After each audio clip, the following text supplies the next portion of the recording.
nós teremos agora o desenvolvimento do tema A Fórmula da Inovação, com Luciano Pires. Interessado na provocação, inspiração, inovação e na transformação das pessoas, Luciano é um brasileiro que, embora tivesse como objetivo ser um cartunista, foi por 26 anos executivo de marketing da Dana Corporation, uma grande multinacional de autopeças com experiência de trabalho no Brasil, América do Sul e Estados Unidos. Estudou na Universidade Mackenzie, na FGV e Universidade de Michigan, nos Estados Unidos, além de formar-se examinador pelo Six Sigma Examiner Program da Dana University em Toledo, Ohio. Com a palavra, então, para a sua apresentação, Luciano Pires. Eu sou palestrante profissional há mais de 25 anos. E nesse tempo todo a gente aprende a fazer uma boa palestra. E o primeiro truque da boa palestra é o seguinte: chegue cedo, chegue muito cedo, chegue antes de todo mundo, prepare o equipamento, veja tudo como está funcionando, e depois você fica lá fora piruando, né? Espera a turma chegar, conversa com um, conversa com o outro, vai tomar o café no meio. E com isso a gente vai construindo uma expectativa com relação à plateia, para quem a gente vai falar. E essa expectativa ela se cristaliza a hora que o apresentador, quando o Luiz chega aqui e diz meu nome, e eu entro em cena e sou recebido da forma calorosa como eu fui recebido por vocês. Eu vou dar uma segunda chance.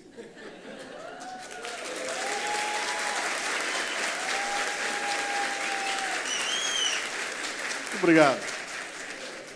Eu gosto de vir aqui porque o povo gaúcho é super caloroso, né?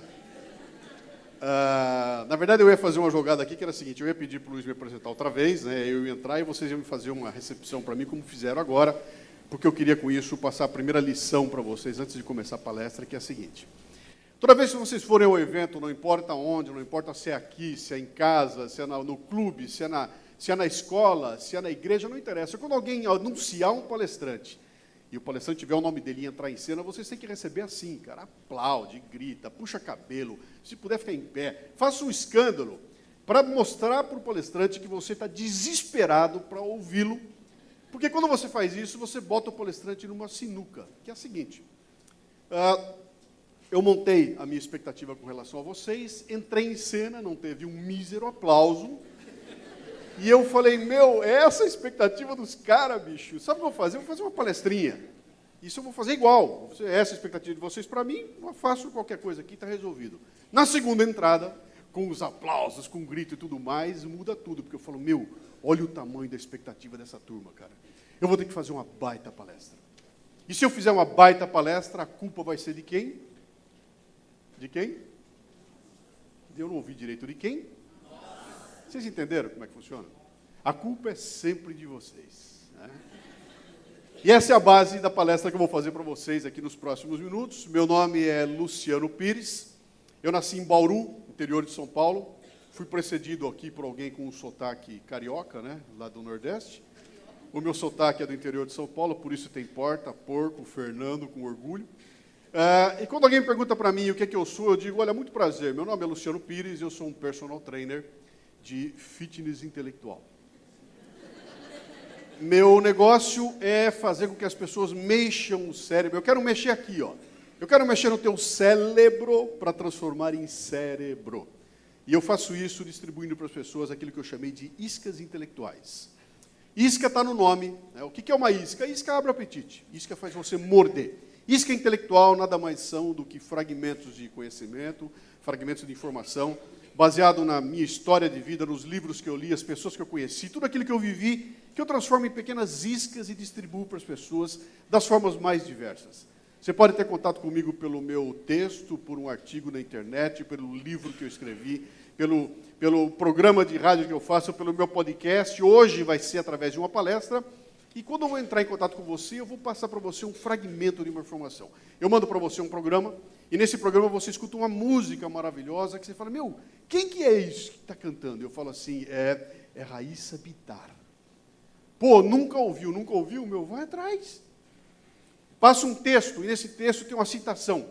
E a pessoa vê aquela citação e fala, que citação maravilhosa, quem fez? E eu digo, foi Rubem Alves. Sabe quem é? Não sei, vai atrás, cara.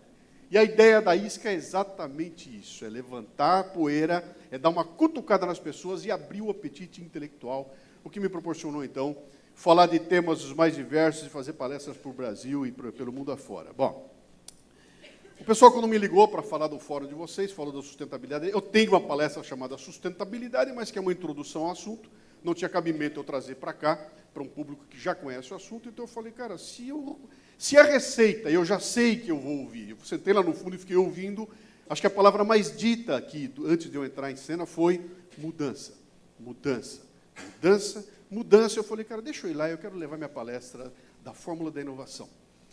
Essa palestra eu construí há um bom tempo atrás, quando eu estava ainda na empresa, eu olhava para essa questão da inovação e falava, cara, eu acho que talvez a coisa que mais se fala no ambiente corporativo é inovação. Todo mundo fala, inovação para cá, inovação para cá, mas será que as pessoas sabem do que estão falando? Será que esse conceito é um conceito que dá para... as pessoas entendem o que é? Eu falei, cara, eu quero falar disso de um jeito diferente. Fui procurar, fazer uma investigação, encontrei um trabalho interessante numa universidade americana sobre mudança, e dali eu tirei aquilo que eu montei aqui, que eu chamei de fórmula de inovação. Vocês não se assustem, isso não é uma fórmula matemática, isso aqui é um roteiro comportamental, e eu vou montar essa fórmula com vocês ao longo da palestra. Essa fórmula não garante inovação. O que ela te garante é o seguinte, um jeito de olhar para os problemas de um jeito diferente. E talvez você consiga, no final, ter a chance de inovar e provocar a mudança, né? Bom, eu fiz uma introdução que tem a ver com o nosso tema de hoje.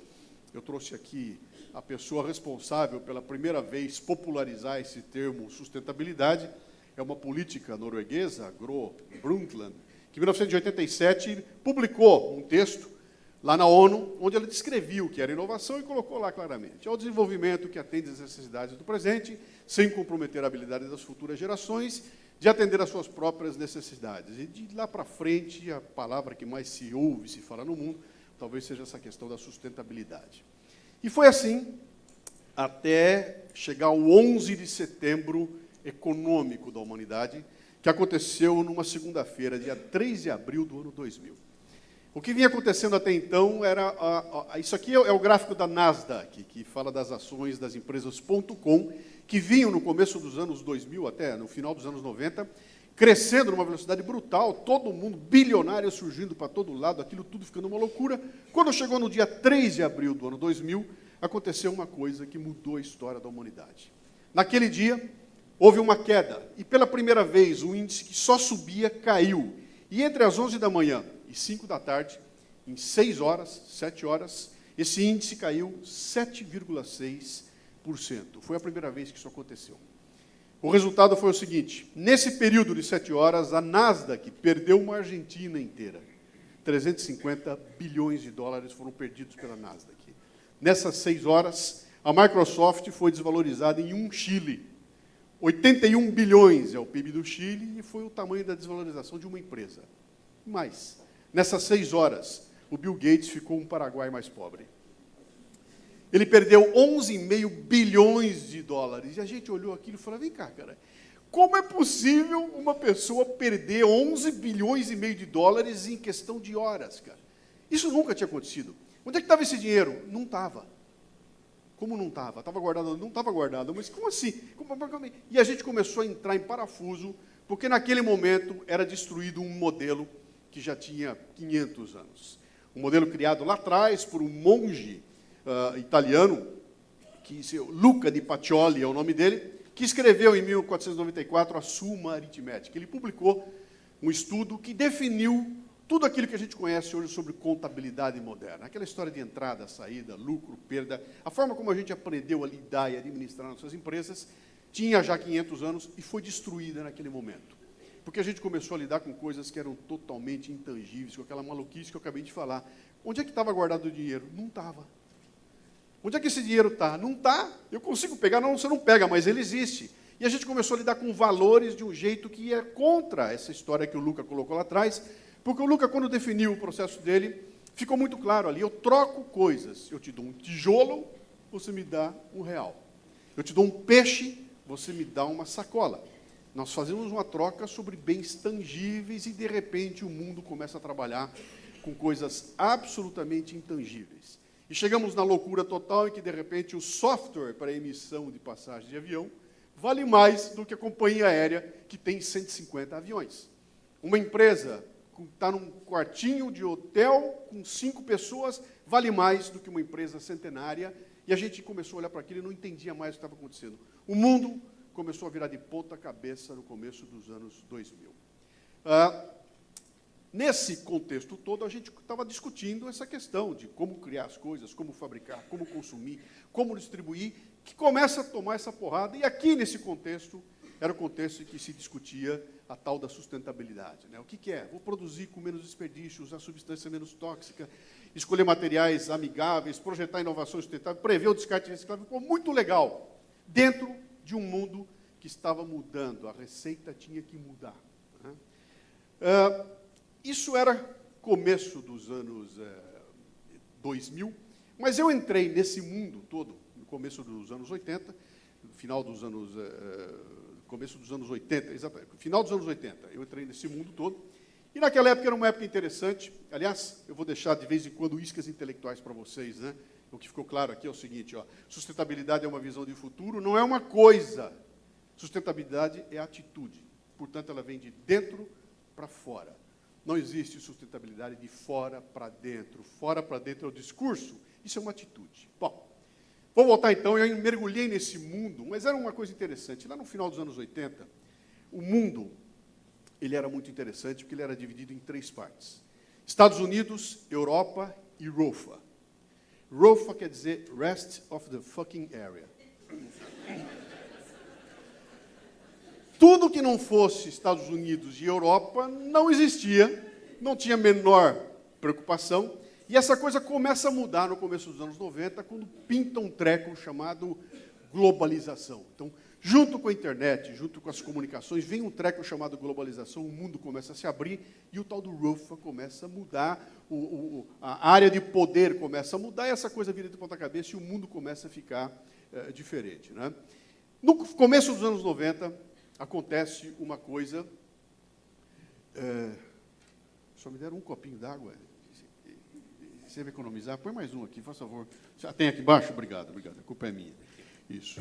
Eu vou tomar uns 2 ou 3 aqui. No começo dos anos 90, acontece uma coisa interessante aqui. O Brasil começa a mudar. Um sujeito interessante ganha uma eleição, um garotão de 40 anos de idade, com um discurso fantástico.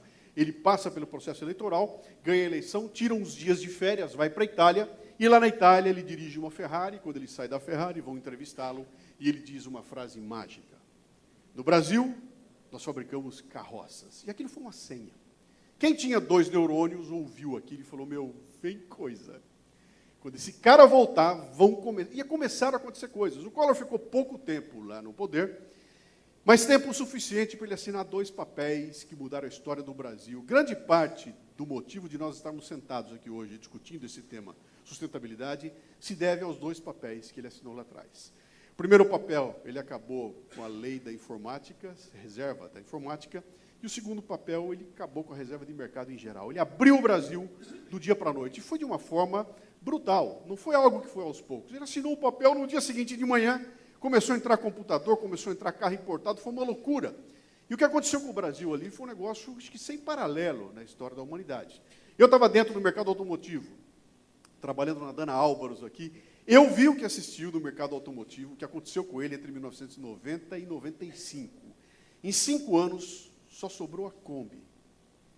E o resto, além de mudar, mudou radicalmente. Não era mudança de design, mas era mudança de conteúdo. Entraram computadores dentro dos automóveis, foi uma loucura. E o Brasil olhou para aquilo tudo e falou, meu, que loucura que está acontecendo. O Brasil se abriu. E se o Brasil se abriu, nós vamos arrebentar de fazer negócio. Sabe por quê, cara? Porque nós somos brasileiros. E com nós ninguém pode. E a gente foi lá para fora, louco para fazer negócio, e quebrou a cara no mesmo segundo. Porque a gente descobriu que a briga ia ser com o alemão, ia ser com os indianos, com os japoneses, com o coreano. Bicho, não era mais briga dentro de casa. Agora era lá fora. E o Brasil, o que era?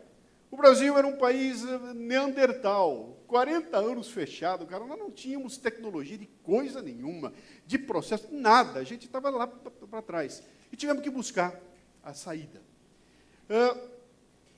A coisa mais importante foi a gente primeiro reconhecer que nós estávamos dentro de um processo novo chamado globalização. Quando alguém me pergunta o que é globalização, eu falo, eu gosto de explicar usando uma foto. Essa foto foi publicada na revista Veja, lá para 1995, 96. Foi uma reunião que aconteceu na Itália, onde os grandes se reuniram para discutir o seguinte, vem cá, cara, quando acabar esse treco chamado neoliberalismo, o que vem pela frente? Qual vai ser o modelo do mundo? Como é que os países vão fazer negócio? E eles se juntam para discutir esse tema. E quando a gente foi olhar quem é que estava na reunião, olha só, Inglaterra, Itália, Estados Unidos, França, Alemanha e Brasil, cara. O que o Brasil está fazendo aí, cara? Cadê a China? Cadê o Japão? Cadê a Espanha? Não estão, mas o Brasil estava. E a gente olhou aquilo e falou, pera um pouquinho, então eu acho que as coisas mudaram. O mundo não vai mais tomar grandes decisões sem ter dentro do barco o maior representante da América Latina, que no caso é o Brasil. E a gente olhou aquilo orgulhoso e falou, cara, agora nós vamos arrebentar. Eu gosto muito dessa foto, porque só tem dois olhando para o céu. Eu tentei entender o que eles estariam pensando, os dois, né? Certo.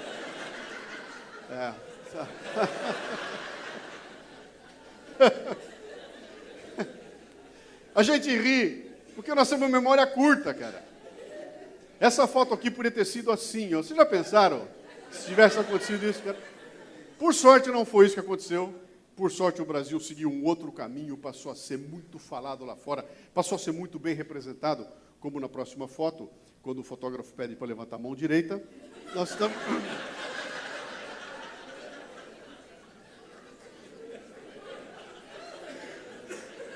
Bom,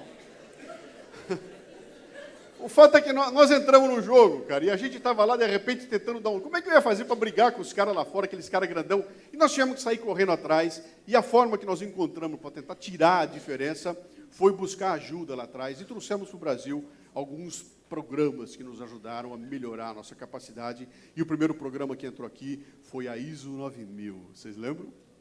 Começo nos anos 90. A gente importa um processo de certificação, coloca aqui. Eu estava na área de comunicação da Dana, eu era o diretor de comunicação, nós tínhamos que certificar 7 indústrias, 7 fábricas ao mesmo tempo, e foi uma loucura. Eu mergulhei de cabeça naquilo, como todo o Brasil mergulhou, a gente realmente certificou um monte de gente, e saiu atrás para tentar tirar essa diferença. Mas uma coisa importante que aconteceu ali é o seguinte, na implementação desse projeto da ISO 9000, houve um momento interessante ali, que eu vou usar para começar a forma de inovação, quando nós fomos, tínhamos que reunir nossos clientes numa sala para discutir valor.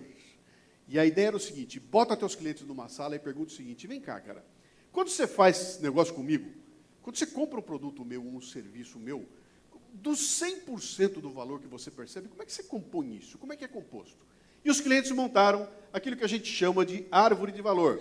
Disseram para a gente o seguinte, olha, de 100% do valor que eu percebo quando faço negócio com você, 23% é o produto, 12% suporte comercial, comunicação, técnico, atendimento, etc. e tal. Eles montaram a tal da árvore de valor. Toda empresa tem uma árvore de valor, não importa o negócio que você faça. Se você chamar os clientes para conversar a respeito, eles vão montar uma árvore de valor, vai ser igual a essa. O que vai acontecer? Que vai mudar? Vão mudar os termos, vão mudar os percentuais, mas o conceito é exatamente esse. 100% do valor é a composição de vários pequenos valores em volta que vão compor aquele 100%. Quando os clientes foram embora, nós nos reunimos para discutir a árvore de valor e a gente tomou um susto, porque nós descobrimos que 77% do que os clientes diziam que era valor não era o produto. Cara, a nossa empresa era uma indústria de autopeças, fundada por engenheiros, dirigida por engenheiros. O que o engenheiro quer na vida dele? Ele quer acordar de manhã, entrar na empresa, catar um pedaço de aço, amassar e fazer uma cruzeta. E aí ele sai com a cruzeta no bolso. E quando você pergunta o que é que você faz, ele fala, olha a cruzeta. E aí, de repente, os clientes vêm e falam o seguinte, bicho, esse treco que está na tua mão, e que para você, a tua vida, só é 23% da equação. Tem outros 77% além disso que tem que ser olhados. E o pior, o que está em verde, não dá para botar numa planilha. O que está em verde dificilmente dá para medir. Vocês já tentaram dizer para o engenheiro que ele vai ter que lidar com um treco que não dá para medir? Foi um choque brutal, e nós descobrimos no começo dos anos 90 que não era mais uma questão só de fazer o produto certo, na qualidade certa, pelo preço certo. Tinha que haver uma mudança cultural. Era uma mudança que tirava o foco do produto e distribuía o foco por essas outras coisas que estão em volta e que são tão importantes quanto o produto. Sem elas, não se compõe aquele 100% da satisfação.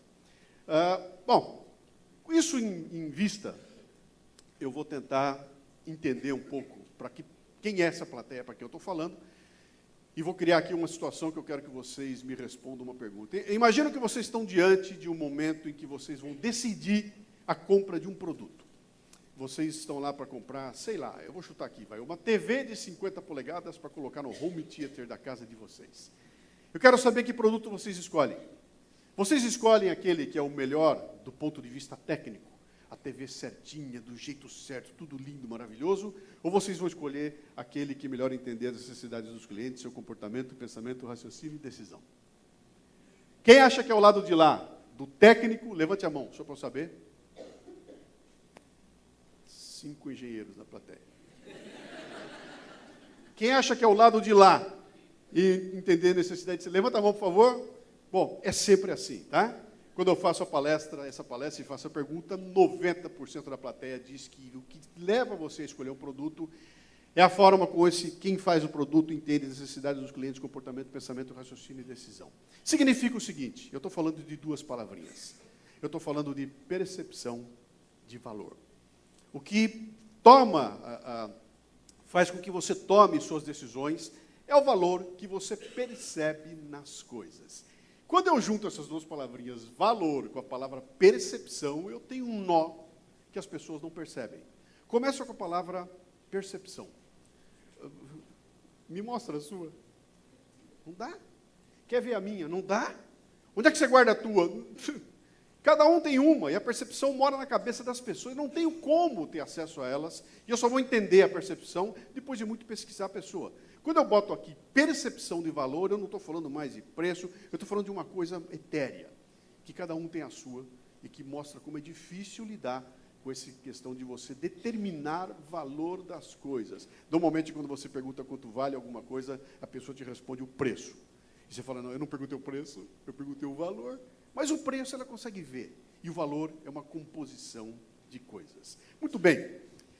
Michael Hammer, um guru, que foi o cara que escreveu sobre reengenharia, um conceito muito legal que foi mal compreendido, mal traduzido e mal implementado aqui no Brasil. No Brasil, reengenharia virou sinônimo de mandar a gente embora, né? Vou montar uma reengenharia, vou botar todo mundo na rua. Não foi. E esse cara depois escreveu um livro escrito lá, Além da Reengenharia, que ele dizia, uma companhia não é definida por seus produtos e serviços, mas por seus processos. O que define a empresa onde você trabalha não é o produto que ela fabrica, não é o serviço que ela presta, é o jeitão com que ela faz isso. O que define você como um profissional não é o produto que você vende, não é o processo que você, não é o serviço que você entrega, é o jeitão com que você faz isso. Jeitão, que tem tudo a ver com percepção. É a forma como eu percebo você que vai fazer com que eu dê mais valor a você do que aquele outro ou aquela outra. Lidar com essa questão da percepção, portanto, é absolutamente fundamental para quem quer implementar qualquer tipo de inovação. Vamos adiante aqui. É um mundo de comoditização. Né? O mundo hoje está assim. Eu quero comoditizar as coisas, eu quero deixar tudo igual, eu quero fazer com que as coisas sejam comuns, não precisa muito, basta ligar a televisão. Se você ligar a televisão hoje, ou se você pegar os jornais de hoje, provavelmente vai ver a mesma foto na capa, uma garota segurando uma medalha de ouro, né? Todo mundo dizendo, é igual, fica tudo igual, cara. Onde eu vou é tudo igual. Eu ligo a televisão, tudo é igual. A gente tenta desesperadamente fazer com que fique tudo igual. Na minha empresa, então, eu quero que tudo fique igual. Eu não quero ter sustos. Eu monto processos para ter controle absoluto e fazer com que tudo fique igual. Se você piscar, você também vai ficar assim. E vai ser nada mais, nada menos do que uma engrenagem dentro desse negócio igual. A ideia, então, é o seguinte, cara, se o mundo quer que tudo fique igual, tudo vire commodity, né, como é que eu faço para escapar dessa armadilha da comoditização? Olha, se você tiver dinheiro, é fácil. Dinheiro a gente pode escapar na boa. Eu crio o produto, eu faço o diabo. Mas eu não sei quem é que tem dinheiro para investir desse jeito hoje em dia. Até outro dia, era o Lulinha, hoje não, nem ele tem mais, né? Como é que eu faço para escapar? A proposta que eu vou fazer a vocês, então, discutir a partir daqui, é discutir, mexer na percepção e trabalhar a percepção para conseguir a inovação. Para isso eu tenho algumas dicas. Acordaram, né? Oh, yeah. Oh, querida.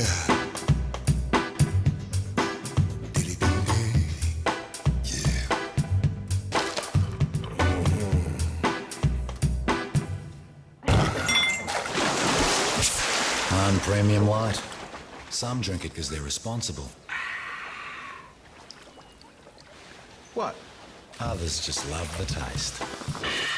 Dá para ver que o ogro não queria a garota, ele queria cerveja, então o que ele faz? Ele inova no jeito de buscar cerveja. Eu vou começar a falar para vocês de inovação, vou começar a montar a fórmula de inovação e vou começar com o começo ali, ó.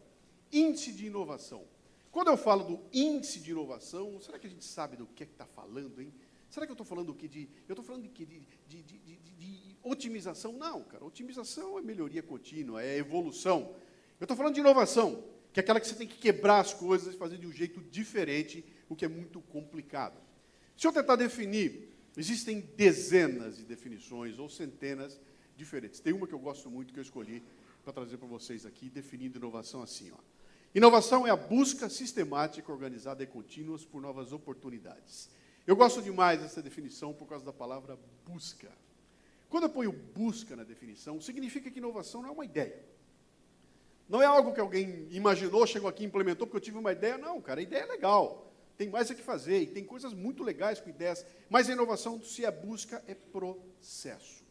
Eu saio por aqui olhando para todo lado e tentando encontrar um jeito novo de fazer aquilo que eu sempre fiz. Essa palestra aqui eu já fiz dezenas de vezes, centenas de vezes. Toda vez que eu entro em cena aqui, eu fico tentando encontrar um jeito diferente de contar as histórias que eu sempre contei, para tentar sempre melhorar.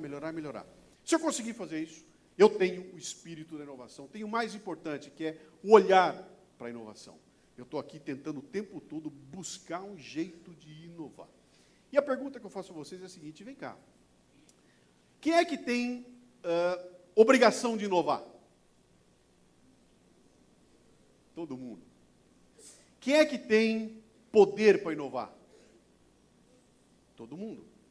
Quem é que tem dinheiro para inovar? Todo mundo. E aí está a pegada, cara. Sabe por quê? Porque eu não estou me referindo à inovação do Departamento de Pesquisa e Desenvolvimento da empresa, que recebe um budget milionário para criar um iPad no final do ano. Não, cara. Eu estou me referindo àquela inovação que está no teu colo aí, ó. Você nem viu, porque não está acostumado a olhar para ela. Qualquer um pode, qualquer um tem poder, qualquer um consegue inovar, desde que tenha o olhar voltado para a inovação. Eu faço palestras por esse país afora, eu viajo o Brasil de cabo a rabo todo ano, faço, sei lá, 70, 80 palestras por ano, eu já faço há 10 anos, faço as contas, aí vocês vão ver quanto tempo dentro de palestra. Toda vez que eu chego no aeroporto, tem um motorista me esperando. Toda vez. E sempre que eu chego, acontece isso aqui. Isso aqui foi em Marabá. Eu fui lá para fazer uma palestra e cheguei lá, tinha um motorista me esperando. Só que a hora que eu saí do avião e desci, falei, deixa eu procurar o motorista, estava ele lá me esperando com o papelzinho na mão, só que em vez de ter o meu nome, estava assim. Aí você fala, meu, que bobagem. Bobagem? Eu já fiz isso 800 vezes, ninguém nunca botou minha cara no papel.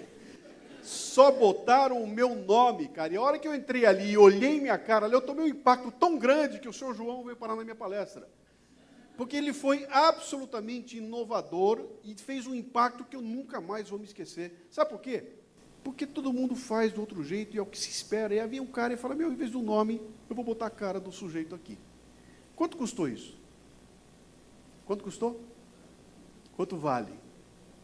Vocês estão vendo o seu João de Marabá aqui, porque o impacto em mim foi absolutamente fenomenal. Qualquer um pode inovar, em qualquer lugar. Tem mais, ó. Olha isso aqui, ó. Churrasquinho do Ceará, de gato sianês. Criado na ração, nunca comeu rato. Cara, churrasquinho de gato, cara, tem milhares. Agora, de gato sianês, só tem o dele. Cara. O brasileiro, para inovar, é um bicho, é impressionante como a gente inova, né? Mercadinho no Brasil tem milhares. Agora, Carrefour, Carrefour eu odeio. O brasileiro, para inovar, é um negócio impressionante. Tem coisa que só a gente faz aqui no Brasil, né? Olha que interessante isso aqui. A Honda decide vir para o Brasil e montar uma fábrica aqui, mas ela não queria uma fábrica, ela queria a fábrica. E decide construir uma fábrica em Manaus, State of Art. Monta uma fábrica maravilhosa que tem capacidade para fabricar 2 milhões de motocicletas por ano. Quem já viu uma montadora de automóvel sabe como é que é. Os carros ele vem sendo montado numa esteira e lá no fim você fica olhando, vão saindo os carros um atrás do outro, devagarinho. Com moto não é assim. A moto sai numa velocidade brutal, porque isso é muita moto. Ela sai rapidamente, mas começa assim. Quilômetros lá na frente, uma porca começa numa esteira e vem sendo montada e vira uma moto lá no final. O pessoal monta a fábrica, começa a funcionar, e aquela loucura toda. Algum tempo depois, o pessoal do RH chama a engenharia para conversar e diz, olha, nós estamos com um problema lá. O que foi? Nós estamos com o pessoal vindo aqui reclamar de dores lombares. O que aconteceu? É o seguinte, cara, o cara passa o dia inteiro fazendo um trabalho repetitivo. Quando vem a parte baixa da moto para ele montar, ele está trabalhando, ele faz isso aqui. Ele passa o dia inteiro fazendo um movimento assim, cara, no final do dia já foi embora, está todo mundo reclamando, não dá para ser assim, nós vamos ter que mudar esse processo. Os engenheiros se reúnem e fazem um projeto que ia prever o seguinte, a moto vem vindo, quando chegar na parte de baixo, a linha de produção vai levantar a moto vem no alto e depois ela desce e continua, então ninguém mais precisa baixar, a pessoa trabalha em pé o tempo todo. Problema, tinha que parar a linha, em pleno lançamento, ia custar um caminhão de dinheiro, e os caras estão lá preocupados, ninguém sabe como resolver, quando alguém tem uma ideia inovadora. Sabe o que eles fazem? Contratam um anão.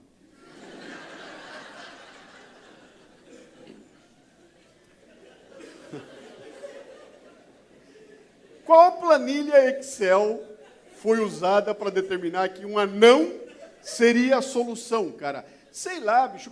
Quanto custa isso? Não custa. Custa menos, porque come menos comida, bebe menos água, tudo menos.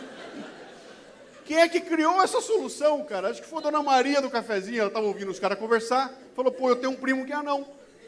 E os caras foram, trouxeram o anão, e o anão resolveu o problema. Isso é a inovação que me interessa.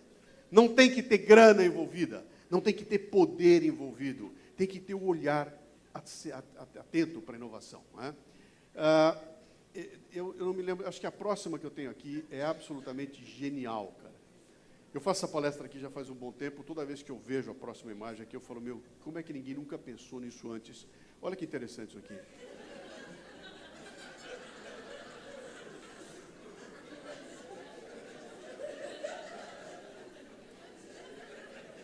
Papel higiênico Pacu, é óbvio, cara. Como é que ninguém pensou nisso? Mas vem cá, eu quero fazer com vocês um exercício de engenharia. Vamos lá, vem comigo aqui. Atenção, hein? O que tem dentro desse saco plástico?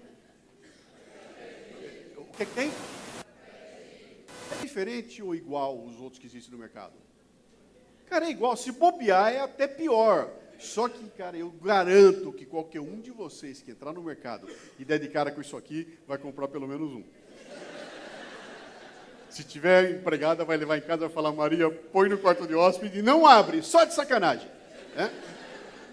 Vocês têm alguma dúvida? Se eu juntasse todos os papéis higiênicos à venda no Brasil, botasse todos nessa parede aqui, alguém duvida que isso aqui ia pular no meu colo? Cara, quanto custou essa inovação? Quanto tem de tecnologia envolvida, hein? Bicho, é o mesmo papel que todo mundo faz, é o mesmo saco plástico, a distribuição é igual, o preço é a mesma coisa, é tudo igual, mas esse aqui não é. Porque teve um louco que olhou para um treco e falou, meu, olha que sacada, é tão óbvio que ninguém nunca fez, e com aquela bobagem, que não tem custo nenhum, ele transforma algo que é igual, uma commodity, em algo totalmente fora da casinha. Essa é a inovação que eu quero, essa é a inovação que me interessa.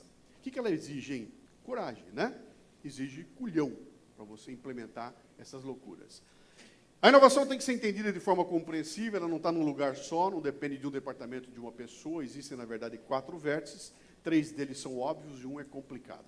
O óbvio número 1, vamos inovar em produto? Vamos, cara, me dá dinheiro, eu faço um produto novo por dia.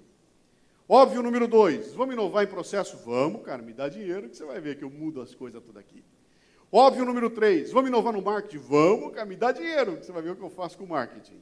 E aí aparece o 4º vértice, que tem tudo menos o óbvio, que é, Vamos inovar na organização? Meu, do que ele está falando, hein? Eu acho que é RH. Ele deve estar falando de treinamento. Eu estou dizendo o seguinte, cara. Se você tem inovação em produto, processo e marketing e não tem na organização, você não tem cultura de inovação. Você tem uma outra coisa. E é uma outra coisa estranha. Vocês querem ver? Quem desta plateia tem telefone celular? Levante a mão, por favor. Fica levantada a mão, tem uma segunda pergunta. Um recado muito importante a vocês. Levantar a mão significa passar da altura do ombro. É para cima da altura do ombro, é assim, tá? Levante a mão, quem tem telefone celular? Muito bem. Quem daí da plateia que tem telefone celular e está com a mão levantada e já teve que ligar para a companhia de telefone celular, para o 0800, para o atendimento do cliente, para resolver algum problema, continua com a mão levantada. Quem nunca ligou pode abaixar. Muito bem. Terceira pergunta. Quem ficou satisfeito com o atendimento, mantém a mão levantada. Tem um senhor ali. Você está comendo alguém na tinha? É possível, cara. Toda vez é assim, tá? Quando eu falo para ficar com a mão levantada, todo mundo abaixa a mão, fica um ou dois, mas isso aqui é uma lição fantástica para esse tema que eu estou dizendo aqui. Ó. Vamos considerar o que está acontecendo aqui, olha só. Telefone celular. Vocês querem produto mais inovador do que um aparelhinho desse tamanho, cara? Que ocupou o espaço do meu gravador de voz, da minha bússola, do meu GPS, da minha filmadora, da minha máquina fotográfica, da minha calculadora. O que mais? O que mais? Até ligação telefônica ele faz. É um produto absolutamente inovador. Vocês querem um processo mais inovador que esse? Eu tiro do meu bolso aqui agora, aperto o botão e começo a transmitir a minha palestra online para a China. Cara, isso é uma loucura. Marketing. Alguém ainda aguenta ver aqueles 3 caras azuis na televisão? Esses caras mudaram o jeito de fazer marketing no Brasil. E, no entanto, quando eu preciso usar o produto inovador, que tem um processo inovador e um marketing inovador, eu trombo numa organização que parece que foi feita para me sacanear. E eu ligo para lá e eu já sei o que vai acontecer, cara. Eu vou ficar esperando na linha. Eu vou repetir o meu CPF umas 15 vezes. Na hora que eu penso que vai resolver, cai a ligação. E os caras transferem para outro lugar. E eu não resolvo. Se o meu problema for diferente dos 4 problemas básicos, pode esquecer. Eu não vou resolver. E é assim há 15 anos. Não é que começou ontem, é assim. E os caras investem bilhões e não resolve, cara. Façam agora o seguinte pensamento. Imaginem que uma empresa de telefonia finlandesa pudesse se instalar no Brasil. Os finlandeses viriam cá, iam se instalar no Brasil, iam olhar em volta, iam fazer uma pesquisa e determinar o seguinte: olha, eu vou entrar no Brasil com um produto igual ao dos concorrentes. Eu vou entrar no Brasil com um processo igual ao dos concorrentes, meu marketing vai ser igual ao dos concorrentes, só que é o seguinte, cara, a minha organização vai ser montada de tal forma que quando alguém ligar para o 0800, eu vou resolver o problema na hora. Esse cara ia ganhar mercado? Sim ou não? Sim ou não? Sim. Por quê? E eu vou responder para vocês como um cliente dele. Bicho, eu não quero nem saber do teu produto, eu não estou nem aí para o teu processo, eu não quero nem saber do teu marketing. Eu quero resolver meus problemas, cara. Resolve meu problema que eu sou seu, cara. E, no entanto, o que a gente vê é as empresas investindo barbaramente em produto, processo e marketing e esquecendo que tem que investir na organização. Por que é tão difícil assim, hein? Porque mexer na organização significa mexer com gente. Eu vou botar um processo inovador na minha empresa, o processo para no Braulio, e o Braulio não deixa o processo andar. O que eu tenho que fazer com o Braulio? Jogar no Guaíba. E a gente não faz isso, nós bota ele para o outro lado, tira daqui e vai mantendo o processo que não se resolve, porque lidar com a organização é complicado. A discussão da sustentabilidade é igual, cara. Eu estou acompanhando essa discussão há 30 anos, há 20 anos, e ela vai focada no produto, no processo e no marketing, e esquece o principal, que é a atitude, gente, comportamento, coisas que o dinheiro não compra. Vamos adiante aqui, ó. Muito bem. Começa a fórmula de inovação. O índice de inovação é igual ao índice de percepção da inconveniência atual. Vamos lá. Estou gordo, eu sei. Parei de ir na academia, engordei, estou com 95 quilos, nunca tive tão gordo na minha vida. quando eu vou dormir à noite eu ronco, minha mulher me enche o saco, eu acordo de manhã com dor nas costas, parece que eu tomei uma surra a noite inteira, eu vou botar as roupas, não servem mais, eu vou subir a escada, eu chego aqui com os bofes de fora, fui fazer um exame de sangue, o médico disse que eu vou morrer, cara. A minha vida está um inferno porque eu estou gordo. Quanto maior for a inconveniência, a percepção de que estar gordo é uma inconveniência, maior a inovação. E N é igual a IA. Se eu disser para você o seguinte, olha, eu estou gordo, minha vida está, mas tudo bem, o IA é zero, o IN é zero. Primeiro passo, então, é mostrar para as pessoas que há uma inconveniência. Existe uma inconveniência, enquanto elas não tiverem certeza disso, não vai acontecer nada. Como é que a gente faz no dia a dia dos negócios? Tem várias formas, uma que eu trouxe aqui é usando aquilo que a gente chama de pesquisa de satisfação dos clientes. Vocês têm? Tem. Mesmo quem não tem ela oficial, tem oficiosa. Isso é uma pesquisa interessante, onde eu converso com meus clientes atuais e passados, sobre a experiência passada, você fez negócio comigo, como é que foi, falo sobre o atributo do produto e aquilo que eu estou oferecendo, e no final eu tenho um conceito defensivo, que quer dizer o seguinte, cliente satisfeito não me garante absolutamente nada. E se eu chegar para ele para dar uma de gostoso, fiz a pesquisa, e cara, deu que você está 100% satisfeito, e o cara vai falar, sim, ô imbecil, por que você acha que eu faço negócio com você? É só por isso. É para estar satisfeito. Se eu estiver satisfeito, você não fez mais que a tua obrigação, é zero. É muito importante isso aqui, tem que acontecer, tem que ser feito, mas eu não ganho nada com isso. Eu só me defendo. Garanto que eu não vou tomar o gol, mas não vou ganhar o jogo. Para ganhar o jogo, eu tenho que pular um passo adiante. Eu não sei se eu trouxe aqui ou se eu cortei, que é isso aqui, ó. É usar essa segunda fórmula aqui, ó. Satisfação é igual a desempenho menos expectativa. Vou voltar para o começo da palestra aqui. Eu entro em cena e eu descubro que a expectativa de vocês é desse tamanho, porque ninguém me aplaudiu. Fala, os caras não têm expectativa nenhuma, estão aqui esperando um cara que vai encher o saco, expectativa pequenininha, se eu fizer um desempenho um pouquinho legal, eu tenho satisfação positiva. Na segunda entrada minha, com todo mundo aplaudindo e tudo, eu falo, opa, aumentou a expectativa dos caras, meu desempenho vai ter que ser maior. E se eu voltar aqui, o ano que vem, para participar do 7º evento, aí eu dancei. Porque a plateia inteira já sabe o que esperar e vai estar com uma expectativa acima. Pô, eu vim da outra vez, eu me diverti, cara, foi muito legal, a minha expectativa é que seja mais que isso, eu vou ter que ter um desempenho muito maior da próxima vez, senão eu não tenho satisfação positiva. De novo, satisfação é igual a desempenho menos expectativa. Quem é que olha para a expectativa, cara?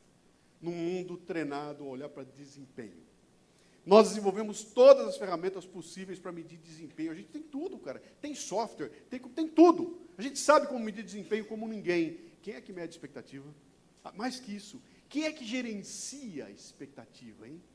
Preparo a expectativa do meu cliente para poder obter uma satisfação positiva. Dá para gerenciar a expectativa? Sim ou não? Sim ou não? Termino uma palestra minha, vou comemorar com o meu cliente o sucesso da palestra, a gente vai juntos num boteco que tem do outro lado da rua, um boteco legal. Chego no boteco, vou pedir a minha caipirosca, que tem que ser a minha. E eu peço a caipirosca, eu gostaria de tomar uma caipirosca, mas eu queria com vodka Stolichnaya. E ele diz, não tem. Como não tem? Nós não temos Stolichnaya, só tem a vodka A ou B. Bom, tá bom, me traz a vodka B, mas é o seguinte, cara, eu não quero limão, eu queria lima da Pérsia. E ele diz, não tem. O que tem? Tem limão. Pô, então me traz com limão. Passam 7 minutos, veio o garçom com uma bandeja, em cima da bandeja, uma garrafa de vodka Stolichnaya e um copo com lima da Pérsia.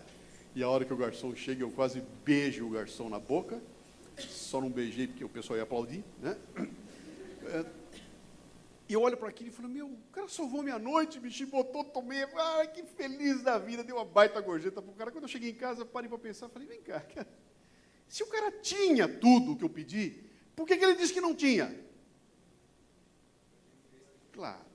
Se ele entregasse tudo aquilo que eu esperava, não ia acontecer absolutamente nada. E ele sabia disso. Ele falou, sabe o que eu vou fazer? Eu vou diminuir a expectativa do cara. Não tem a vodka, não tem a lima da Pérsia, minha expectativa caiu lá embaixo, e aí ele pega e me traz aquilo que eu pedi e que ele sabia que ele tinha. Esse cara gerenciou minha expectativa. E é assim que a gente deveria funcionar, mas não é assim que a gente faz. O que nós fazemos hoje em dia, aqui no Brasil especialmente, é o seguinte, ó, o sujeito botou o pedido, pô, legal, quanto que ele quer? Ele quer 15, quanto tem no estoque? Tem 8, como é que faz? Pega o pedido e a gente se vira. Quando é que é a entrega? Ele quer a entrega para quinta-feira. Quando é que nós vamos conseguir entregar? Sexta-feira da outra semana. Meu, como é que faz? Pega o pedido e a gente se vira, cara. E E a gente passa a vida criando expectativas maiores do que a capacidade de desempenho, portanto, ter a satisfação positiva é complicada. Para piorar a situação, quem cria expectativa nunca é o mesmo que entrega o desempenho. Eles são diferentes, estão em áreas diferentes e se odeiam. Se você botar um para conversar com o outro, sai porrada, porque eles são animais diferentes. Portanto, manter essa conta é complicada. Como lidar com percepção quando eu não consigo gerenciar a expectativa dos meus clientes, né?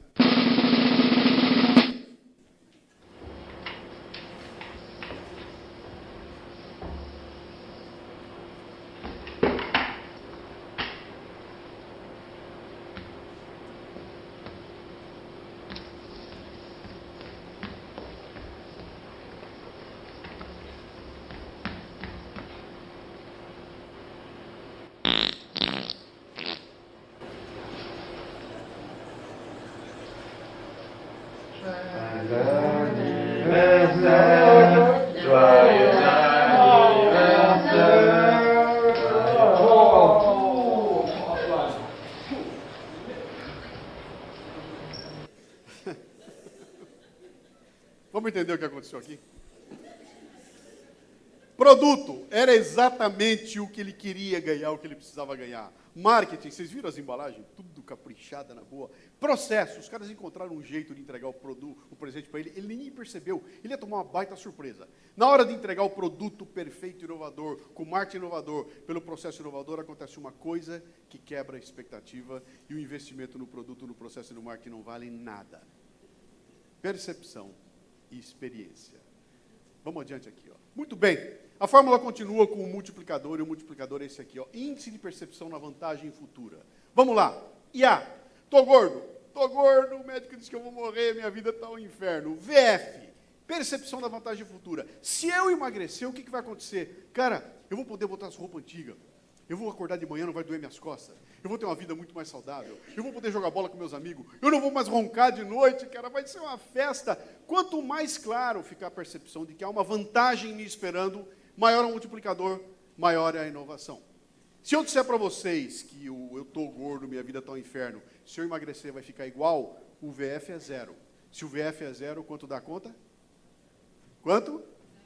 Portanto, eu tenho que botar meu foco em cima de fazer com que a percepção da vantagem futura seja clara. E esse é um dos problemas da discussão da sustentabilidade. Ela trabalha com cenários etéreos, né? Ó, vai faltar água um dia, hein? Ó, não vai ter árvore, hein? Ó, o ar que nós estamos respirando, ó, vai derreter o gelo, hein? Está tudo longe, cara, está tudo lá adiante. E as pessoas não sentem isso. E por isso é tão difícil você entender qual é a percepção da vantagem futura para ter um multiplicador que joga a inovação lá adiante. Vamos ali, ó. O melhor negócio na percepção do cliente é onde tem que estar ancorada a nossa estratégia. Quem define o que é bom, o que é ruim, o que é melhor negócio é o cliente. Jamais sou eu. Eu consigo oferecer para o cliente as melhores condições, mas se o negócio é bom ou não, quem define é ele. E é a pessoa para quem você está tentando vender a ideia é que vai definir se aquilo é bom ou não. E a maioria das pessoas pensa que o meu produto é que define, a minha condição é que define. Não, é na percepção das pessoas que mora essa definição, não é? Quem já entendeu o jogo já saiu da satisfação do cliente e já foi trabalhar com o valor percebido pelo cliente. Eu vou falar com meus clientes atuais, aqueles que eu quero, sobre a experiência futura, sobre aquilo que ele está comprando. Quando isso acontece, eu tenho um conceito ofensivo. Eu chego nele com o discurso que ele precisa ouvir. Reparem, eu não mudei o produto, eu não mudei o processo, eu não mudei o marketing, eu não mudei as condições, eu mudei o meu discurso. O senhor quer ouvir o quê, hein? Qualidade? Eu vou falar qualidade. O senhor quer ouvir preço? Eu vou falar preço. O senhor quer ouvir entrega? Eu vou falar entrega. Mas eu já sabia disso antes, porque eu fui trabalhar a percepção que o meu cliente tem diante de si. Muito bem. Apareceu, então, um divisor, que é o índice de percepção de risco. Vamos voltar à fórmula. Eu estou gordo, o médico disse que eu vou morrer, minha vida está um inferno. VF, se eu emagrecer, as coisas vão ficar muito bem, minha vida vai ficar muito bem, eu vou mudar minha qualidade de vida. R, índice de percepção de risco, mas para isso, cara, eu vou ter que ir na academia às 6 horas da manhã. Eu vou ter que correr 12 quilômetros por dia, cara. Eu não posso comer macarrão, eu não posso tomar chopp, eu vou morrer gordo, cara. Vocês querem um outro exemplo delicioso? Juros no Brasil, esses juros são estratosféricos, com o maior juro do mundo, não dá para viver assim. Esse país não vai andar nunca, porque os juros que nós temos é um horror, é uma inconveniência total. Se os juros diminuírem, cara, o dinheiro que está aplicado, parado lá, vai vir para a economia, nós vamos fazer esse país andar, nós vamos ter mais o mercado se mexendo, gente empreendendo, vai ser uma festa. Só que o risco da inflação voltar é tão alto que há 15 anos a gente não consegue mudar o jogo. Entenderam o jogo? Eu tenho que reduzir o risco. Eu tenho que baixar a percepção de risco. Tem várias formas de fazer isso aí. Uma delas que eu escolhi, aliás, que tem a ver com isso aqui, ó. O homem, quando muda, vocês já viram que eu gosto de fórmula, né? Tem essa fórmula aqui que é M é igual a C menos D, onde o M é mudança, C é crise e o D é a dor da nova solução.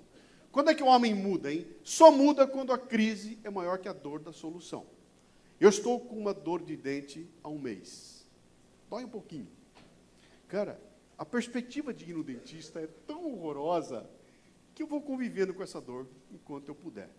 De pensar que eu tenho que ir no dentista. Vai chegar um dia que eu vou acordar de manhã com a boca desse tamanho, inchada, e vou falar, cara, agora é pior ficar assim do que ir no dentista.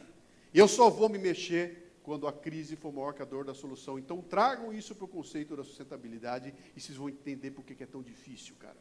Acabou de acontecer em São Paulo, ano passado, outro ano. Acabou a água. E, de repente, ficou claro que a gente não ia ter água. E a hora que isso ficou claro, começou uma campanha tão grande que foi a primeira vez que as pessoas tiveram medo. Bicho, se não tiver água... E, de repente, a gente conseguiu baixar o consumo de água em 37%, 40% em São Paulo, com as pessoas todas juntas colaborando. Sabe por quê? Porque elas pararam. O homem não muda quando vê a luz, o homem muda quando sente o calor. Não adianta mostrar, tem que fazer sentir. A discussão da sustentabilidade, então, dentro desse ambiente é complicado, cara. Eu só vou me mexer a hora que eu sentir que o bicho pegou. Enquanto isso, vamos conversando e vamos falando. Por isso é tão difícil mudar. Olha só, falando dessa questão toda da mudança, uma das formas da gente baixar o risco das mudanças é a proposta de valor que você tem. É alguém que vem fazer um negócio com você e você olha para a pessoa e compreende qual é a proposta de valor dela, e isso é o maior redutor de risco que eu conheço. Vou dar um exemplo a vocês aqui que é interessante, que é o seguinte. O Luiz, meu grande amigo, convida vocês para um almoço na companhia de gente que você gosta, ao ar livre, numa piscina natural, com sol à vontade e uma brisa refrescante. Quem quer ir? O último deve ter sido uma bosta, cara, porque só 2 levantaram a mão. Eu vou melhorar o convite, tá? Eu vou melhorar o convite. O convite do Luiz é o seguinte: ele quer que você vá a um almoço na companhia de gente que você gosta, ao ar livre, numa piscina refrescante, com uma brisa. Quem quer ir? Porra, claro! Claro que nós vamos. Mas, cara, quando a gente chegar lá, é o Luiz que convidou a gente. E o Luiz entrega aquilo que ele prometeu. Está aqui, ó. Um almoço, num lugar, brisa refrescante, numa piscina natural, todo mundo com os amigos, etc. e tal. Você fala, cara, mas espera um pouquinho, bicho. Eu estava esperando aquilo e você me entregou isso. E falou, mas foi isso que eu prometi. Não é aquilo que eu prometi? Está igual, mas eu já esperava aquilo. Mas eu entreguei isso. Como é que é essa história da proposta de valor? Qual é a tua proposta de valor? Você é a pessoa que, quando promete, a pessoa ouve você prometer e sabe que vai receber aquilo ou acha que vai receber aquilo? Quando eu abro a porta e eu entro na sala, as pessoas estão vindo entrar o quê? Qual é o nível de credibilidade que eu tenho? essa é a grande questão. Vamos discutir o assunto fazendo de um jeito que a gente não faz, falando uma coisa, fazendo outra. Como é que eu faço para isso funcionar? Eu gosto muito desse momento da palestra, principalmente porque eu botei essas 2 fotos ao lado, uma da outra. A segunda foto lá maravilhosa deve ser no Tahiti, são os turistas alemães, não tem ninguém rindo na foto. Olha de baixo. Isso aqui é um ambiente numa cidade brasileira, com uma enchente, está todo mundo fudido, e os caras botaram uma cerveja e todo mundo rindo, etc. Sabe, é por isso que o Brasil vai dar certo. Quando os caras vêm com essa conversa, é crise, bicho, isso é crise. E olha os caras tudo rindo, cara, que deixa que nós vamos tirar de letra, e pior que a gente tira mesmo, né? Uma hora vai dar certo. Mas eu estava falando isso aqui para mostrar para vocês como é importante essa questão da proposta de valor. Quem é que está propondo e essa proposta é confiável? Vamos adiante aqui, ó. Problema. Ninguém compra a proposta de valor porque proposta de valor é só promessa. E promessa cria o quê? Expectativas. Alguém prometeu, alguém tem que cumprir. Alguém disse que ia fazer, alguém tem que fazer. E o que nós estamos assistindo no Brasil nos últimos anos, especialmente, agora também com Copa do Mundo e Olimpíada, milhões de promessas, e na hora da entrega elas não acontecem, né? E isso derruba a questão da credibilidade. Como é que eu faço para provocar mudanças sem ter credibilidade? Deus me more, Milene. Auf Wiedersehen, Milene. Deus. Se quer ter um carro a sério, faça...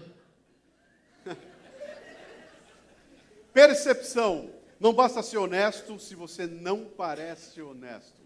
Não basta ser inovador se você não parece inovador. Vamos adiante aqui, ó. Muito bem. Eu trago para vocês Rubem Alves, escritor brasileiro fantástico, morreu há 3 anos atrás. E ele escreveu assim, olha: rotinas e repetições paralisam o pensamento. A inteligência se alimenta de desafios, sem desafios ela murcha, ela encolhe. O conhecimento só se inicia quando o familiar deixa de ser familiar. Quando nos espantamos diante de um enigma, uau! É no espanto que o pensamento começa. O que o Rubem está dizendo, hein? Cara, se o teu trabalho é uma rotina, não tem mais inteligência nele. Se a tua vida é uma rotina, acabou a inteligência dela. Você vai repetir hoje o que você fez amanhã, e amanhã o que você fez hoje, e assim vai. 75% do meu tempo hoje será gasto repetindo aquilo que eu fiz ontem. Rotina, rotina, rotina. E o Rubem diz o seguinte, cara, quando isso acontece, não tem mais inteligência. A inteligência acontece no momento em que você quebra a rotina, em que coisas malucas acontecem. Vamos adiante aqui, ó. Quando perguntam para mim, como é que você faz? Então, como é que você faz, então, cara, para escrever um livro que as pessoas queiram ler, para escrever um artigo, para fazer uma palestra? Eu falo, cara, eu consigo graças aos céus. Fui eu que inventei esses céus. Para explicar o que são esses céus, eu vou usar o exemplo da Seleção Brasileira de Futebol. Na Copa do Mundo de 2002, o técnico era o Filipão, vocês lembram? O Ronaldo Fenômeno jogava, vocês lembram daquele cabelinho ridículo, aquela coisa horrorosa, ridícula aqui? Eu daria uns $10 mil para ter um daquele, cara, mas já foi, né? O Brasil começa a se preparar para a Copa de 2002 e se prepara e pega e viaja para a Copa e vai lá jogar no Japão e na Coreia. E a expectativa de 190 milhões de brasileiros era que o Brasil ia ganhar. Até quem achava que era... Naquela época a gente achava isso, o Brasil vai ganhar. O Brasil vai ganhar porque a gente sabia que tinha um time, e o Brasil entra em campo, começa a jogar e começa a ganhar. E vai ganhando, quando chega no jogo final contra a Alemanha, ele entra em campo se preparando para se transformar num campeão do mundo. Alguém da plateia consegue se lembrar de algum lance daquela Copa do Mundo que nunca mais vai sair da memória?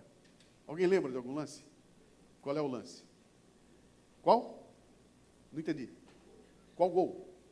Gol do Ronaldo, que ele chuta a bola e o maior goleiro do mundo rebate no pé dele, foi esse? Ou então aquele corta-luz do Rivaldo, maravilhoso. Alguém lembra de algum outro lance? Denilson contra a Turquia, 4 turcos em cima dele na lateral do campo, e o Denilson sai com a bola e dribla os caras. Perfeito. Quem é que lembra do Ronaldinho Gaúcho batendo uma falta contra a Inglaterra?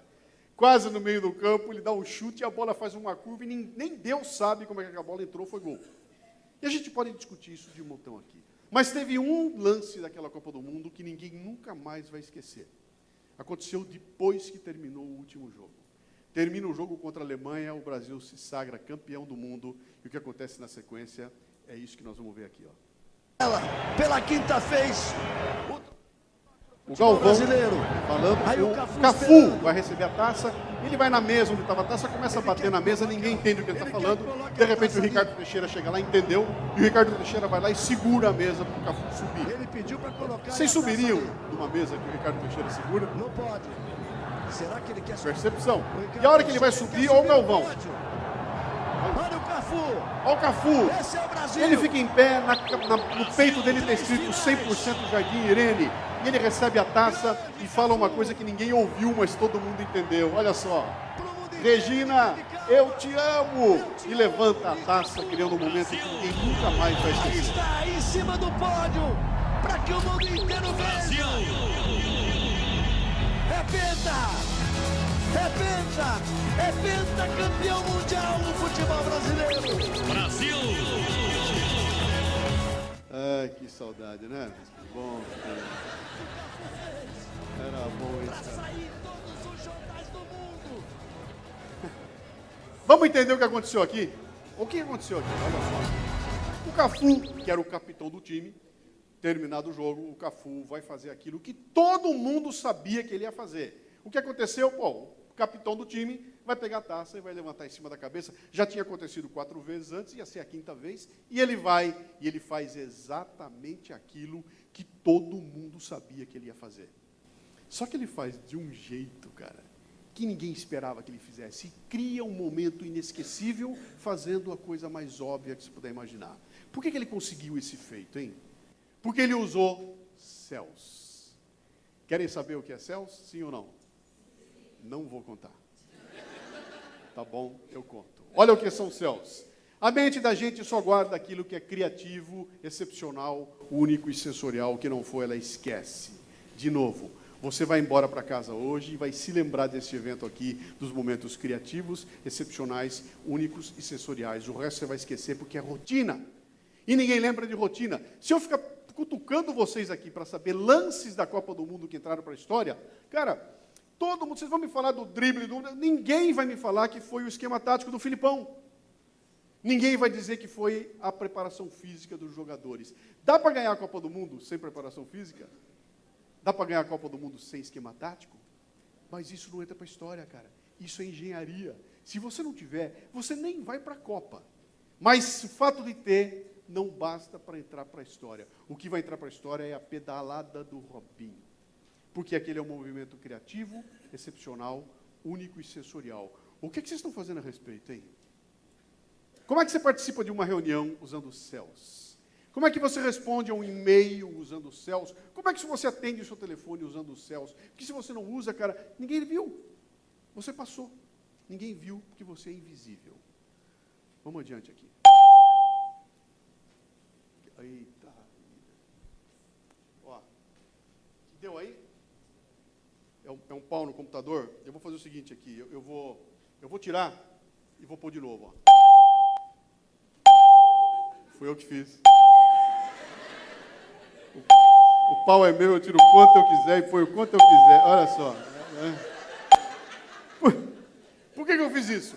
Esse momento aqui é maravilhoso. A hora que dá o pau no computador, vocês não fazem ideia do que é, mas vem uma energia, a plateia faz assim. Vocês estão torcendo para que isso aqui aconteça desde que eu comecei a palestra, cara. Na hora de ir embora, como é que foi? O cara falou um monte de bobagem, me xingou. Na hora que deu um pau, foi uma delícia, porque ele ficou... Vocês querem ver como é que vocês são? Eu preciso fazer uma pergunta para vocês, eu preciso que vocês se comprometam a responder a pergunta sem hipocrisia. Posso contar com vocês, sim ou não? Sim. Muito bem. Quando vocês vão no circo, vocês torcem para o domador ou para o leão?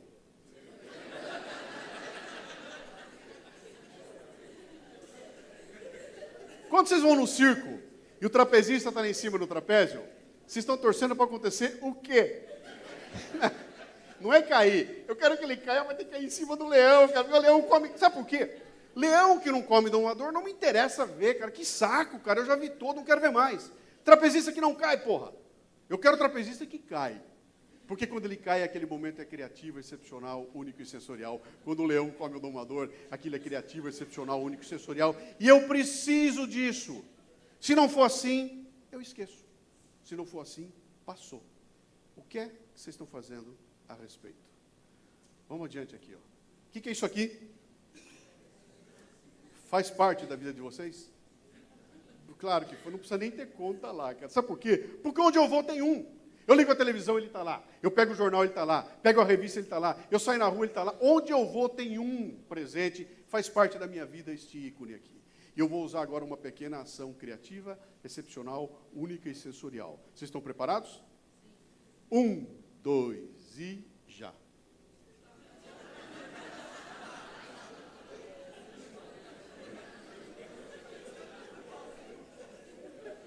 Vocês fazem ideia do que acaba de acontecer nesta sala, nesse exato segundo? Eu acabo de mudar a vida de vocês. Eu mudei a vida de vocês. Nunca mais vocês vão ver o logotipo do Bradesco sem lembrar de mim. Daqui a 30 anos, cara, vai aparecer um netinho com uma revista antiga. Vó, olha o que eu vi aqui. Você vai começar a folhear a revista, vai aparecer o anúncio do Bradesco. Você vai olhar e falar, filho da puta. Grudou mudou. Sabe por quê? Porque isso aqui é absolutamente criativo, excepcional, único e sensorial. É tão forte que tem a capacidade de mudar a vida das pessoas. Quanto custou isso? Quanto custou? Custou um cartunista carioca que olhou para uma coisa óbvia, tão óbvia, que ninguém enxergava. E ele viu algo que ninguém viu, monta esse cartoon, eu trago aqui e eu mudo a vida de vocês. Quanto vale isso? Quanto vale isso? O que é que vocês estão fazendo a respeito? Como é que eu posso discutir o tema da sustentabilidade sendo criativo, excepcional, único e sensorial? Sair da ideia de botar medo nas pessoas para tratar de uma outra forma, inspirando as pessoas. Esse é o truque. Percepção. Vamos mais um ponto aqui. A mente guarda, então, a criativa, excepcional, único e sensorial. E aí, no mercado competitivo, se você é mediano, se você joga pelas regras, você é invisível. Faça o que se espera de você, você é invisível. Entre no horário, saia no horário, você é invisível. Cumpra as missões, você é invisível. Atenda bem seu cliente, você é invisível. Cara, todo mundo é invisível. Sabe quem é visível? É quem faz a cagada, que todo mundo vai ver, ou quem decide fazer aquilo que todo mundo faz, aquilo que todo mundo sabe que vai acontecer, de um jeito que ninguém espera que vai acontecer. Vocês repararam que eu não estou dizendo para vocês, não é para fazer diferente, não, cara. Não precisa inventar roda de novo, não. Pega aquilo que é óbvio, e que você sabe que tem que fazer, e que todo mundo faz, e faça de um jeito que ninguém faz. Essa é a inovação que muda, porque isso é a questão de atitude. Mudando a atitude. Muito bem. Algumas regras para inovação para chegar no final. Vamos ver aqui. Regra número 1.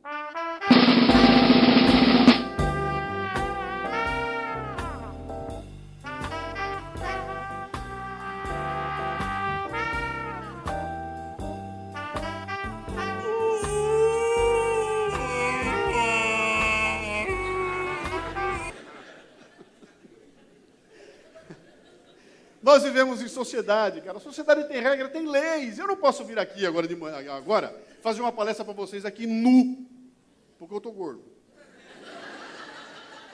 Se eu tirar a roupa, eu vou ser preso. Tem lei, cara. Eu sou obrigado todo dia a me comportar igual às outras pessoas. Sim, senhor. Se eu não fizer assim, eu saio fora da sociedade. A empresa que eu trabalho tem regras, tem leis. Todo dia eu sou obrigado a fazer aquilo que todo mundo faz. Sim, senhor. Senão eu não consigo conviver em sociedade. Mas já que eu vou ter que fazer o que todo mundo faz, eu vou fazer de um jeito de... Vamos de novo, esse momento é tão bonito. Né? Já que eu vou ter que fazer o que todo mundo faz, eu vou fazer de um jeito de...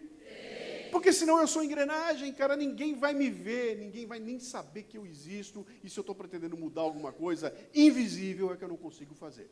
Mais um ponto aqui, ó. Defenda uma causa, não defenda um negócio. Vocês vão assistir aqui um trechinho pequenininho de uma entrevista de duas pessoas que vocês conhecem muito bem. Você sabe que quase todo jogador que eu entrevisto me descreve o gol como uma experiência quase sexual, ou mais do que sexual. Eles dizem que o gol é assim um orgasmo. Eu imagino que O que é o equivalente no basquete? Bom, o equivalente no basquete não é nem fazer as cestas ou pegar rebote, não é um lance disso. Para mim é jogar na seleção. É isso? Nossa. Qual é a diferença? Você joga no Flamengo, você falou que é a melhor coisa que você fez na sua vida. Qual é a diferença quando vira a seleção? Para mim, que eu nasci assim, eu sou nacionalista assim, ao máximo. Eu sou nacionalista mesmo. Brasil, eu amo demais o meu país. E quando eu fui convocado para a seleção brasileira, e todo o período que fiquei na seleção brasileira, para mim, o orgasmo do atleta é você poder vencer com a seleção brasileira. Nossa, pode ter 1000 títulos de clubes, onde for, mas vencer com a seleção brasileira não existe emoção mais forte. E você joga de graça. Viaja na classe econômica, perna assim apertada, que nem uma sardinha. Daqui pra China, um cara de 2,15 m viajando na econômica. Pô, você viu hoje, você correu risco de vida, meu. Você viu, né, que tem uma doença de voo longo, que você pode morrer disso. E a gente viajou, 20 anos de carreira, viajou uma vida toda na econômica. Imagina, não, eu sou um dos mais altos, mas existem mais altos que eu. Os caras viajando a viagem pra China, assim, 2 dias viajando na econômica. Sem ganhar nada, uma mixaria. É um prazer louco. E o prazer maior do mundo. Mas não existe prazer, sem seguro, Gabi. Eu vinha 13 anos da Europa, jogar nas minhas férias, e voltava depois para lá, sem seguro, sem remuneração. Mas é um prazer enorme. E não existe. O orgasmo é esse, ganhar com a seleção. De graça. Sabe qual foi o nosso prêmio para ganhar a seleção brasileira? Ganhar o Pan-Americano? Chuta. Não tenho ideia. Chuta, não. Pode chutar. Baixo, chute baixo. Não vou conseguir. Chuta qualquer coisa. 5 mil reais. Não, antes fosse. $500 de prêmio. Para todo mundo? Cada um $500. $500? Que 3 de nós não época. recebemos. Não quisemos receber. Eu, Marcel, Israel, a gente falou, não, prefiro de graça. Porque não tem preço um negócio desse. Eu tenho orgulho de falar, foi de graça. Fui campeão pan-americano, não ganhamos nenhum prêmio. E quem é que dá um prêmio desse, por exemplo? É o patrocinador, é o governo, é quem? É o patrocinador que dá para a confederação dá um prêmio para cada um. Mas é tão pouco que a gente preferiu falar, não, é muito mais bonito falar que foi de graça. E eu me orgulho disso, sabia?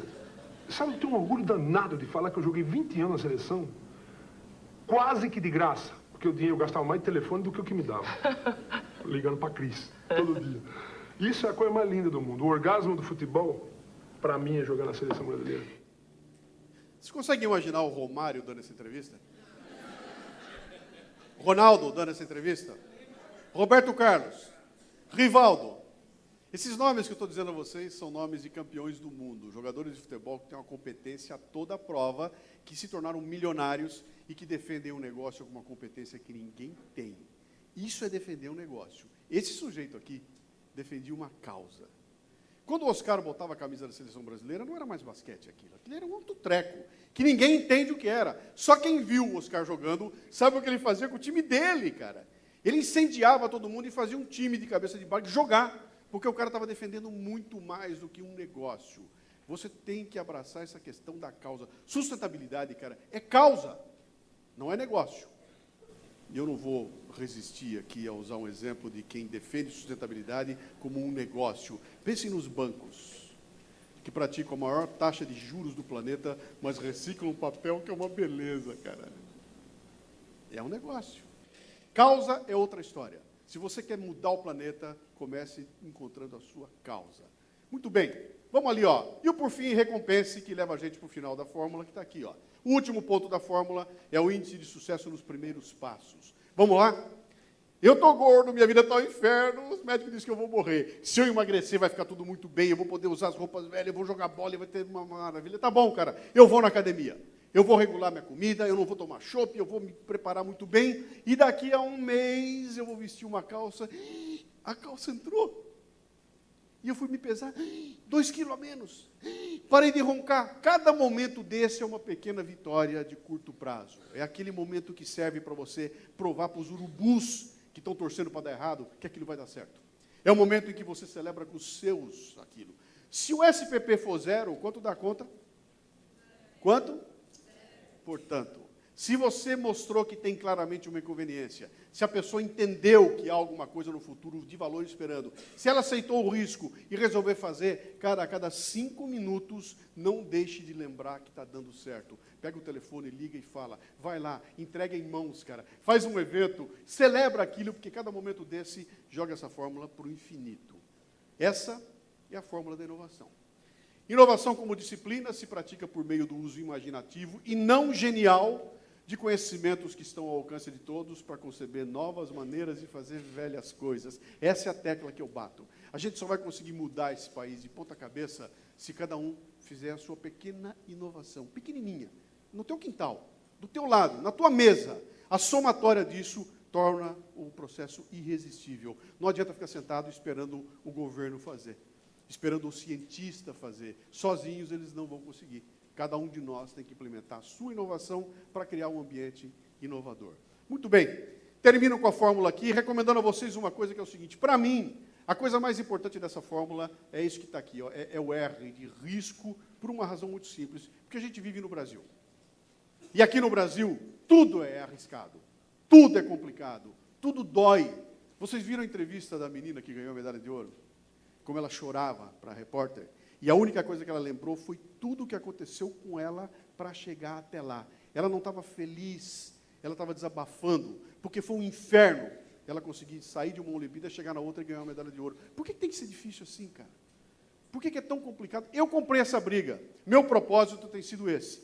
Mostrar para os brasileiros que o Brasil não é esse país de risco que todo mundo diz que é. O Brasil não é aquele que eu assisto na Rede Globo todo dia, toda noite, cara. Aquela coisa pavorosa, uma sucessão de roubo, de ladroeira, onde nada vai dar certo. Bicho, não é isso que eu vejo. Eu viajo o país inteirinho, isso que eu estou vendo aqui agora, dia de semana, dia útil, sei lá quantas, 300 pessoas reunidas aqui para discutir sustentabilidade. Eu não vejo em lugar nenhum, eu não vejo no jornal, mas se eu der um tiro em um de vocês aqui, vai aparecer a manchete agora. Né? Quem ganha com isso? Para quem que serve isso? Para que é bom isso? Cara, eu tenho convicção de que isso é uma questão de estupidez. A gente convive com isso porque nós somos estúpidos. E os estúpidos dão espaço para os canalhas. E os canalhas constroem essa coisa que só serve para meia dúzia, não serve para nós. Por isso eu comecei a brigar com isso aqui. E eu termino a palestra mostrando para vocês o vídeo, que é muito antigo, mas que eu usava nas reuniões da empresa, quando os gringos vinham para o Brasil conversar comigo e falavam assim, Luciano, Brazil is a risky country. Too risky to invest. Too risky to live. Brazil is too risky. Eu dizia, cara, você quer saber o que é risco? Eu vou te mostrar uma situação de risco, quando todo mundo sabe qual é o risco, algumas pessoas se protegem, outras são muito criativas, mas para correr risco, cara, basta estar vivo. Olha só.